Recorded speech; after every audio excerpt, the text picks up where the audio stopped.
Hey guys, Agro Ninja here, and welcome back to some more Enigmatica 8. In this episode, we finally tackle finishing up the underside of our Megabase platform. We also continue to work on expanding our Industrial Foregoing capabilities, and of course, complete some quests. So let's go get started.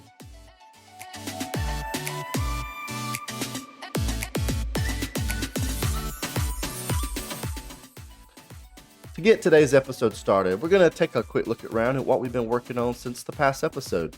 You may think, well, you haven't had time to do anything. You've been working on stone blocks. Actually, we spent about 2 hours streaming since the last episode, and we worked on our Megabase, and we also worked on our arena at Spawn.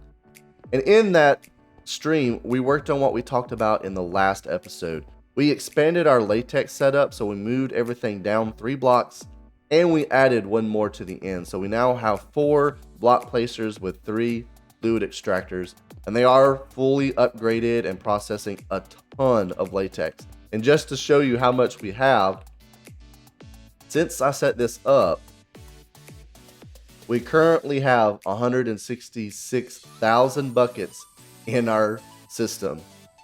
And I don't know if it's enough to keep up with our chamber for creating tiny rubber, but I don't think it really matters because we have it redstone sensitive and we're just going to maintain 10,000. We may increase that if we see we're needing more plastic than that can keep up with. We've also added a fluid extractor to this other side, and we're using this to generate mossy cobblestone, and we'll get to why in a moment. If we go in here, you can see we've added one more autocraft to our dissolution chambers, so we're now auto crafting simple machine frames on demand.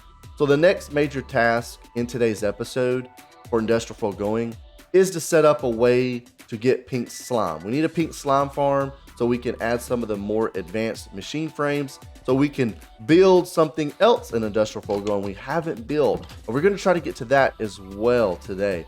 But for the most part, that's all we've done. We've also switched out down here the granite to diorite so we can add 1 million of those. And if we take a look at our inventory, you can see that we are building up a ton of inventory. We've got 1 million of all the major vanilla Minecraft blocks that we have access to via our farms.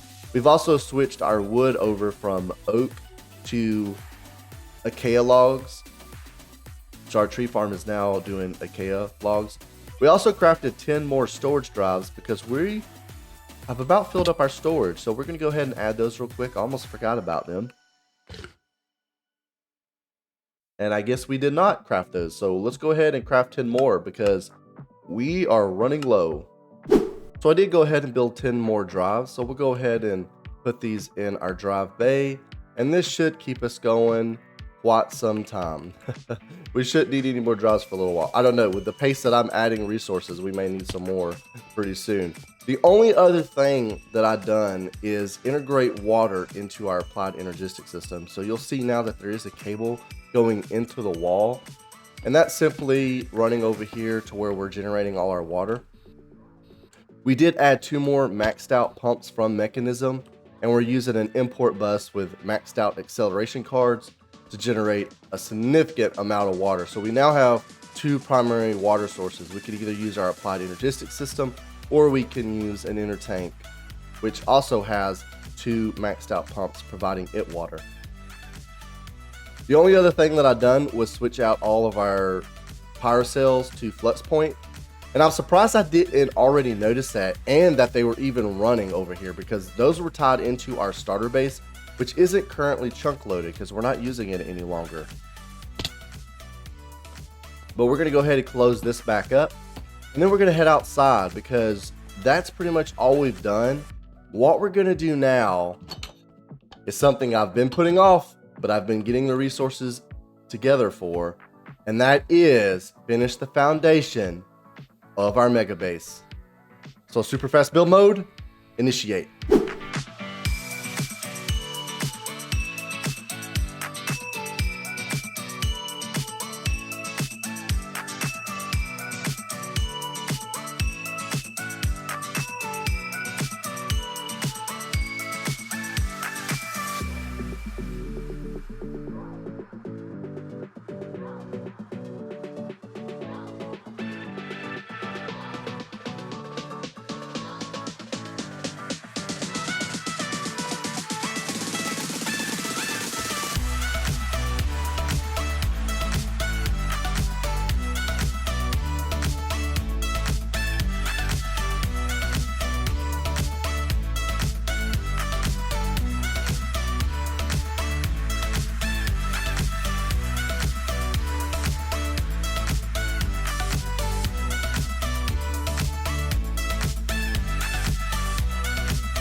Well, after 2 days and many hours of building and at least 50,000 blocks, we have finished the underside of our platform. Before we jump into our showcase and explanation of all we've done here, I just wanted to go over the tools we used in case you had any questions about that. Of course, we used our crafting terminal to access our storage system to pull all our blocks out. We used our pick and diamond wand for a lot of manual touch-up work. And we also used our mining gadget for that as well. We used the exchanger quite a bit, and of course, a lot of this is copy-pasted, and then we went behind the paste and kind of tweaked it so it provided uniqueness with our mining gadget and our pick. We also used shears on all the glowberries, which every single glowberry was placed by hand, and they were sheared so they won't grow any longer than they are now. And we even bone milled them too so they had bulbs in the right places. That took quite a while. That took at least an hour in itself. But now we can go around and I'll explain how we put all this together. We started with this column, which is actually 2 sections from one of the natural columns, copied, rotated, and pasted together. And then we did a lot of manual work to make it look unique, especially blending it into the base of the platform. And then we added a bunch of additional blocks like the azalea bushes, sea pickles, and we bone milled a lot of the moss to get carpet and grass. We added a bunch of carpet, and of course the glowberries as well. These are solid, and there's roughly about 12,000 blocks in each one of these columns, and they kind of naturally blend into the terrain around them, so that it like connects into some blocks. And I left that. I didn't try to clear it out and then place them. Like this one over here, for example, it goes right into a larger column, but I think it matches up really well because it's essentially one of these columns, just kind of manually tweaked and some additional blocks added. Even though we copy pasted these, we added a lot of unique touches to each one of them once we pasted them. So we spent at least an hour on each one of the columns after we copy pasted them, making them look nice. We also cleaned up the underside of the platform. We did a lot of bone milling, so we had a bunch of grass. We also got rid of all the ugly torches and added a combination of glowberries as well as glow balls, which are less noticeable to me than the torches, and a whole bunch of sea pickles. None of these sea pickles were naturally spawned here. We added all of these. That took probably an hour in itself. It was a lot of fun though. Definitely let me know what you guys think about this platform. We chewed up the edges to kind of round it off to make it look like it was blending into the platform. And then we added this extra section, which is even more chewed up to make it look like that's what's supporting the larger platform. It kind of curves out from the column into the larger section. And there's some pretty big chunks chewed out of this. Like you can go up in there quite a bit in a few of these places. We've got some spore blossoms on the columns, so we get a lot of green particle effects. I think it turned out really nice. Definitely let me know if you guys have any comments or suggestions on the platform. Let me know. But we're gonna head over to the bee house because there's something I did in between episodes that I forgot to go over at the beginning of this episode, and I want to know what you guys think. So we're now over at our bee habitat, and the first thing you'll probably notice is we've added some additional blocks to our path. Definitely let me know what you guys think. What I'm trying to do is improve my building capabilities in Minecraft. I'm trying to learn more about blending blocks and doing gradients and using block palettes to build with, because I want to become a really good builder. I don't ever expect to be B-dubs level builder, but I want to do more than this. This doesn't look bad, but it's just a single block. And the same thing with our fountain. There's a little bit of block change up in the fountain, but not as much as over here. So we can go back over here and you can see there's a much larger noticeable difference. But let me know in the comments what you guys think, if it looks horrible or if I'm onto something. Some things have come more natural, like our platform. I think the block palette, the texturing, it all turned out really good.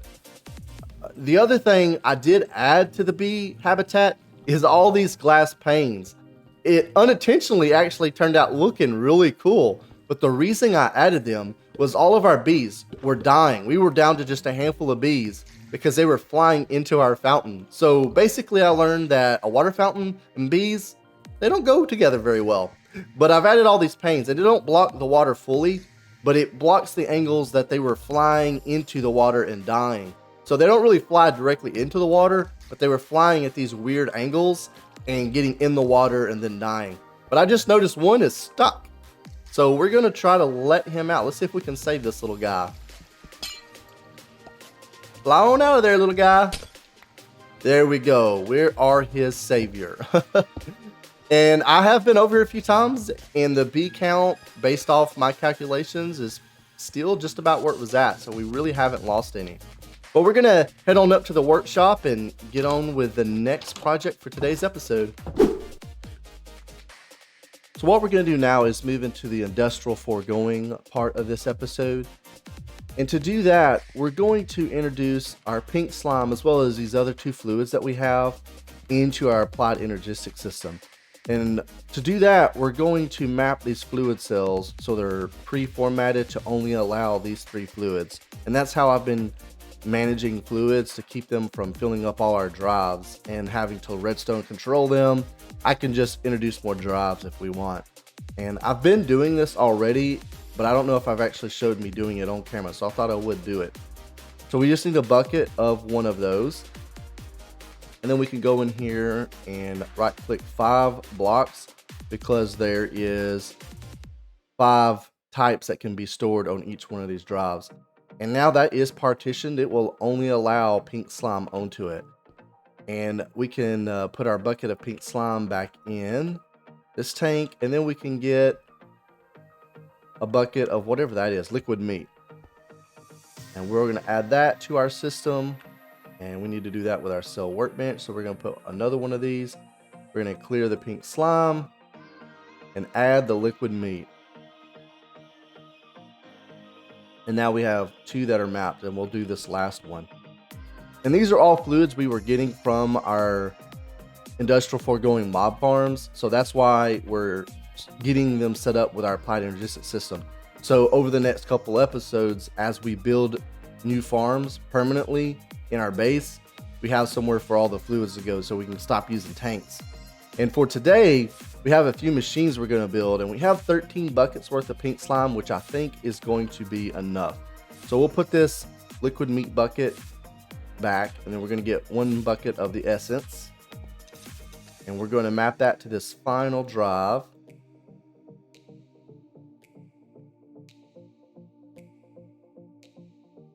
And now it can only hold essence. Now very quickly we can run downstairs, throw these into our drive bay where we have all our other fluid cells.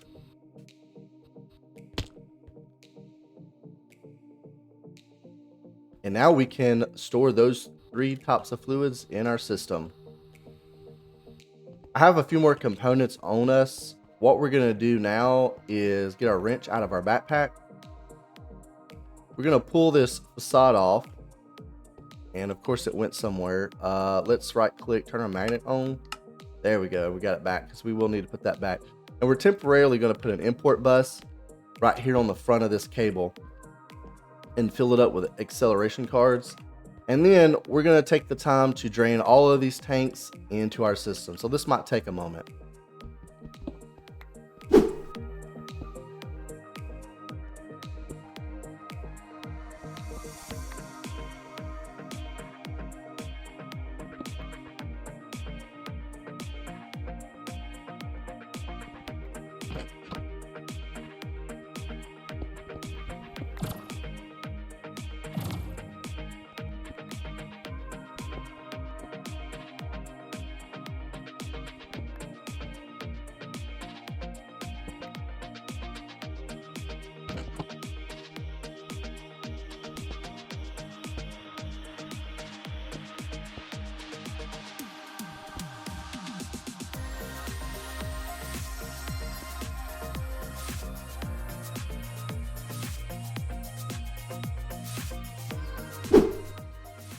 Now that we have our fluids integrated into our Applied Energistics system, we're going to head down to our dissolution chambers and set up a new craft with some parts that we have, as well as a bucket of pink slime.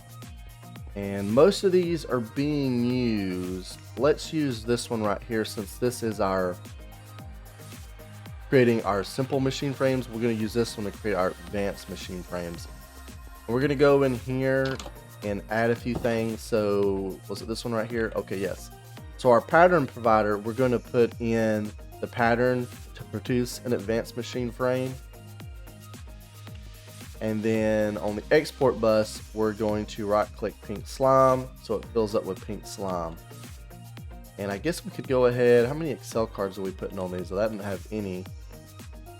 I guess we don't have any. I guess it's not that big of a deal. It produces it so slow. I'll worry about that later. Now in our machine itself, we're going to put the items we need to craft our advanced machine frame. And I'm doing this from memory. I think this is correct. I think the gold goes on bottom and then 1 diamond gear. I don't know why I grabbed 2. So it is processing now. So we're going to go ahead and lock this. So now in the future, when we request one from our system, it will automatically put the components in the correct slot. And yeah, everything else is set up correctly. I'll come and add some acceleration cards to some more of this later because it's probably a little slow. So now we have one advanced machine frame. So we're going to head back up to our workshop and we're going to work on crafting a few machines. Now that we're back in our workshop, I will note that I did go ahead and add a few acceleration cards to our export buses on our dissolution chambers.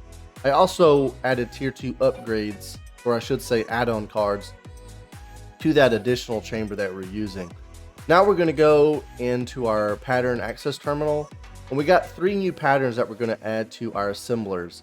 And essentially that is a diamond pick, which is required for an additional craft, and a laser drill and a ore laser base. So we're going to add these real quick.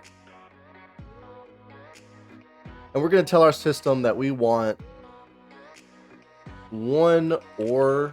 Actually, let's look at the word laser. That should show both. Now we want 1 ore laser base. And we want 4 laser drills. Let's go ahead and make 8 and 2. We'll set up 2 of these. So we need 1 more of these. And it shouldn't take too long to make all these.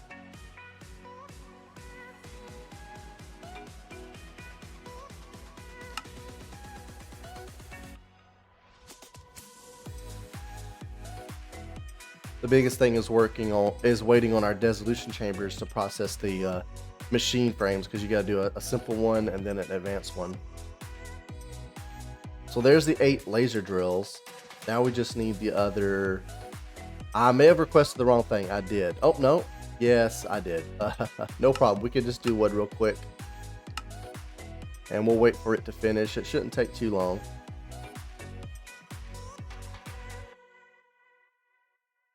It's now crafting the final piece. And now it's done. So now we can head down to our bottom floor, and I have a place picked out to set these up. We are going to put them in this room right here. We don't really have a use for this room, so we're going to put these in here. We're going to offset these a little bit. We're going to go, we're going to put 1 there and 1 over here. And with that set up, we could actually add a 3rd one back here if we wanted to, and it not look too bad. Matter of fact, we're not hurting for stuff. Let's go ahead and build 1 more, and then 3 more of those.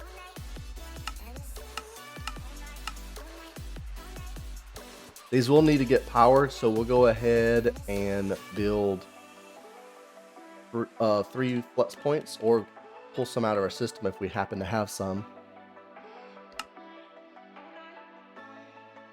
Oh yeah, we got some. But we'll need 3 of those. And we will provide power. How do we want to power these? Let's set the rest of this stuff up first, and then we'll take a look at it. So this might take a moment. I'm going to have to figure out how to set all this stuff up, and then we'll go over it.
Now I did get our laser drills all set up, and we added a fourth one to this setup. And I don't like how it's all the way in the door. So in between episodes, I've got to figure something out here. Either shift the door around, or I have another idea that may actually look pretty cool as well. We'll just have to see. I won't worry about it right now. We're getting close to wrapping this episode up. But each one of these laser bases, and we have 4 of them, require at least 1 laser drill and can have up to 4. And each one increases the processing ability of each laser base. Now, these are plugged into an import bus with an acceleration card into our Applied Energistics system already. So they're getting pumped into our storage system. Now, you can speed these up by adding add-ons, which we've already done. And I don't think it really does anything to add them to the laser base, so I don't have any here. You can also increase the weight each ore has by using these lenses. Now, each ore, if we go in and look at laser, you can see each ore is found between a certain Y level, as well as it has a weight. You can increase the weight by adding a lens to it. Otherwise, it will just, be the base weight. And that doesn't mean it'll only pull these ores, but it will increase the weight. And we're going to do yellow on this one, for example, and this will increase the weight that we get glowstone and gold, which is one of the biggest things that we need, that we have to go manually mining still, and that's glowstone. So now we have a way of getting glowstone. It will be a small quantity, but over time this will add up, because this will be running as long as we're on the server, because these chunks are loaded. And it does mine from the void, so as long as we're feeding it power, which we have plenty of, these will not stop running. So it will definitely add up over time. We can check in on our inventories periodically to kind of see where we're at, and just start that. We'll look right now. We'll see how much glowstone we have. We have 139. So you can see I've been having to do a lot of manual mining for glowstone, and we already have about used that up. We use a lot of glowstone, I believe, for our cabling for Applied Energistics and something else. Well, obviously we use them for our lights as well. But I think that is just about gonna wrap us up with these laser drills and Industrial Foregoing for this episode.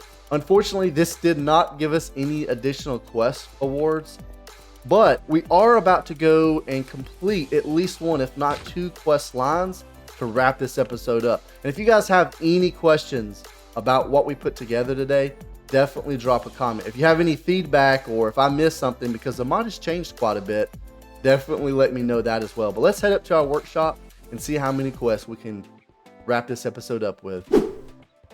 So the first quest line we're going to finish up is the Adventure quest line, and it's actually the 3rd from the top, and there's only 1 item that isn't done, and it's a couple of different types of bait. There is the fossil bait, devil's ante, and the haunted bell. So let's do the fossil bait first. We'll just look that up, if I can spell it correctly. Fossil bait. It's pretty simple. Some zombie flesh, bones, and spider eye. So we're going to go ahead and craft that. That's 1 down. And the other is the devil's ante.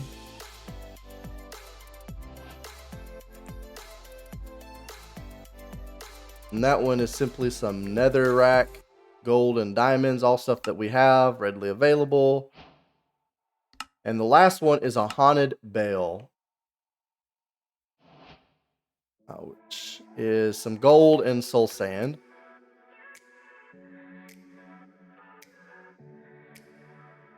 Not sure what you do with these. It might be something that we look into later, but for now, we're gonna knock out another quest line and hear our beautiful little quest completion noise. All right, let's go put this stuff in the random chest box to look at later. And accept our rewards for that. Ooh, experience. And the other quest line I think we can knock out real quick is this building. Now, there's some stuff in here that is going to take a little bit of work to do. I know, for example, we need to build some wands from Britannia. And some of these we've already built as part of the Britannia quest line. but it didn't have us build all of these. There's also this destruction gadget, so let's go ahead and build that real quick. Should be fairly simple to craft. And that knocks that one out, so we'll go ahead and accept the rewards for that. Some more experience. And then we have this chisel and bits, any chisel. So we'll just look up the word chisel. We should be able to build this stone chisel. And we'll accept the rewards for that. And now, let's see what this is. She got sheet metal and cardboard. Industrial decor. I'll have to look that up. I haven't seen that. Looks like you make some doors and stuff. Interesting. So that knocks out that quest. Oh, there's a cardboard helmet. And then there's this frame drawers. We'll just look that up. Like I said, none of this is stuff we'll probably use, but as I've said before, I want to get as much of the quest book as we can done along with our mega base build before we end this series. So we got quite a bit of work left. And now we have, and do we have an axe that we can use to craft with? Does diamond axe have any durability left? Yeah. And there's one more quest knocked out. Now we have all this McCall's mod, which most of this we've already built before. We need the bridge, doors, trapdoor, the roof, and a window and a frame wall. Let's see if I can remember all that. Probably not. But we're going to go to at McCall's and then a roof tile. And I think that's the entire quest line. Yeah, we got them all. Let's take these rewards real quick. Ooh, experience. Do some enchanting. Alright, and then we have this quart. We'll take that. And we'll look into some of this later. Some of this is stuff we may do in the future. Ooh, we are not going to be able to finish this quest line. We do not have access to that. And we don't have access to that. So we're not going to worry about doing these Britannia rods at the moment. But we did get a bunch of additional quests knocked out. And we got a quest line knocked out. And since we've been kind of focusing on create in our new series, we probably won't do any create at all. So I may get my buddy to build the items from create that are not part of this create quest line, which is marked as a work in progress. So it's not done and has to be reworked. So if it's finished before we wrap this series up, which is unlikely, we may tackle it. But I don't want to have like double content because I have discovered in our new series that create is an incredible mod. But I think what we're going to do for today is go ahead and wrap it up. As always, I hope you guys enjoyed today's episode. If you did, go ahead and give it a thumbs up. If you have any suggestions or feedback, please leave a comment and don't forget to subscribe. This is Argo Ninja, and that's a wrap.